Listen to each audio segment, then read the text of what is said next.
Hi friends नमस्कार bill Sushmita blogs channel को आपण मानक अनेक अनेक स्वागत जनाऊँगी।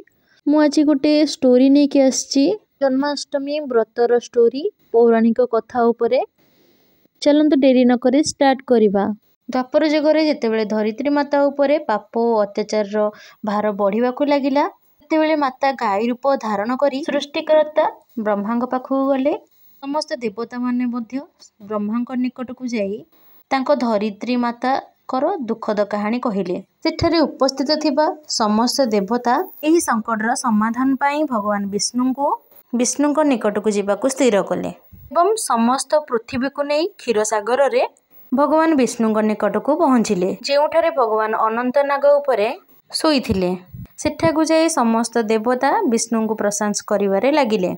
भगवान विष्णुଙ୍କର निद भांगिला तापरे विष्णु समस्त को आसीबार कारण पचारिले। तापरे समस्त देवता माने एक नम्र स्वर रे कहिले हे महाराज समस्त पृथ्वी पाप एवं अत्याचार द्वारा घेरी रही एवं एही पाप अत्याचार भार रे पृथ्वी बुड़ीबाकु लागिलानी तेणु दयाकरी ए संकटर समाधान करंतु।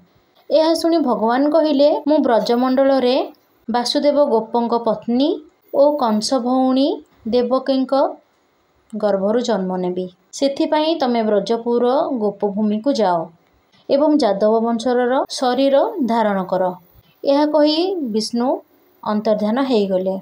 देवता और धरित्री माता गोपपुर रे जाई नंद जशोदा तथा गोपी मानक रूप रे जन्म नेले। यह परे किछि दिन एहिपरि चलीगला। वासुदेव नवविवाहित देवकी शला कंसंक सह गोकुल जाइथिले। जितेबेले हठात एक भविष्यवाणी हैला जे कंस जहाको तुमे निज बुणी भाली भावुच जहाको एते स्नेह रे तुमे आज विदाय देउछ से तांको गर्भरु अष्टम पुत्र पाइब जी तुम मृत्युर कारण हब। यह शुणी कंस खंडा धरी देवकी को हत्या करने को चेष्टा कले। तापरे वासुदेव कहिले एही महिला निर्दोष एवं जणेक महिला को हत्या करने अनुचित। जेतेबेले भी देवकी गर्भरु कौनसी पुओ जन्म हुए तेबे से जन्म हवा मात्रे मु तुमको मोर पुत्र को देबी तेबे तुमको किए मारिबो। कंस वासुदेव कथा को समर्थन कले एवं वासुदेव और देवकी को बंदी करी रखिले।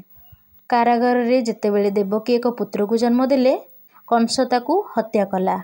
एहीपरि देवकी 7 पुत्र को हत्या करिबा परे कंस अष्टम गर्भवती विषय रे जानिबाकू पाइले। से हा जानिबा मात्रे देवकी एवं वासुदेव को एक स्वतंत्र कारागार रे रखिले एवं प्रहरी जगाई देले। भाद्र मासर कृष्ण पक्ष अष्टमी भयानक राति जेतेबेले श्रद्धालु श्रीकृष्ण जन्म होइथिले सेतेबेले आलोक चारिआडे व्यापी गला।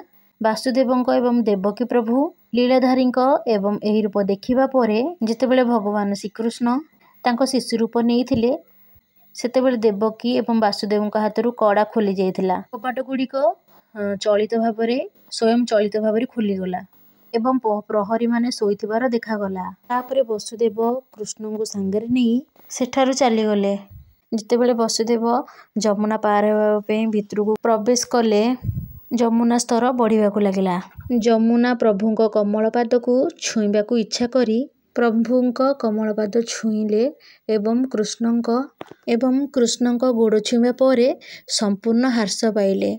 वासुदेव जमुना पार होई गोकुल ग्राम रे पहुंची खोला द्वार देखी जशोदा सोईथिबा अवस्था रे शिशु कृष्णंक सेठारे रखी सोईथिबा झियो को सेठारु आनिथिले।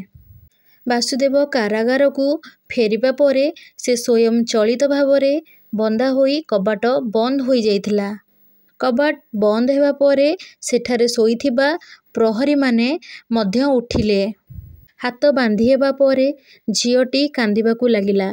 तापरे जाग्रत प्रहरी माने झियोर क्रंदन सुनिले एवं संगे संगे कंस पाखकू खबर पठाइले।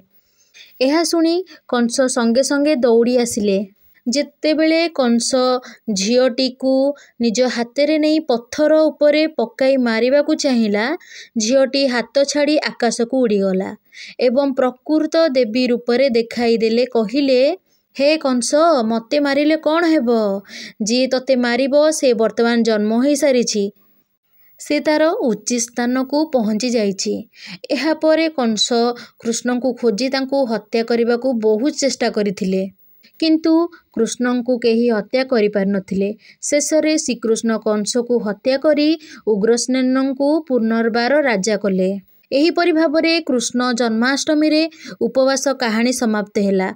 विश्वास करा जाए जे जन्माष्टमी दिन एही कहानी पढ़िबा सुनिबा द्वारा समस्त पाप धोई होई जाए। जीवन रे प्रत्येक समस्यार समाधान आपे आपे होई थाए।